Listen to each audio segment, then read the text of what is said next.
অনেক দিন ধরে বউয়ের ঠোঁট ফাটা সারছে না বলে তার বর তাকে নিয়ে সরকারি হাসপাতালে গেল ডাক্তার দেখাবে বলে।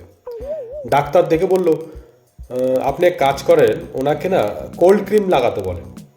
তা স্বামী বলছে, ডাক্তারবাবু অনেক রকমের ক্রিম লাগিয়ে দেখেছি, কোনোভাবেই সারছে না, কিছু একটা করুন তো। তো এই শুনে পাশের থেকে লুলুদা বলছে, ওয়ে দা, এনার সমস্যার সমাধান একমাত্র আমি করতে পারি। কিভাবে? ওয়ে দাদা, এনার না মুখটা সেলাই করে দিন, বুঝলেন, সেলাই করে দিলে ঠিক হয়ে যাবে। আপনি কি পাগল? জ্যান্ত মানুষের মুখ সেলাই করবেন? ঠোঁট পেটে গেছে, সেলাই করলে ঠোঁট পাটা সেরে যাবে? পাগল কোথা দিকেছে, হাঁটেন শিগগির, হাঁটেন এখান থেকে।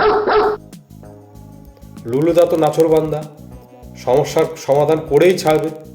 তো অনেকক্ষণ ধরে লুলুদা জায়গার থেকে যাচ্ছে না বলে লোকটা বিরক্ত হয়ে বলছে, আপনি এখনো দাঁড়িয়ে রয়েছেন, আপনাকে না বললাম চলে যেতে। ওয়ে দা, আমার একটা কনফিউশন রয়েছে। আবার কি কনফিউশন? না, ভাবছি সেলাই মেশিনটা মুখের ভেতরে রাখবো না বাইরে।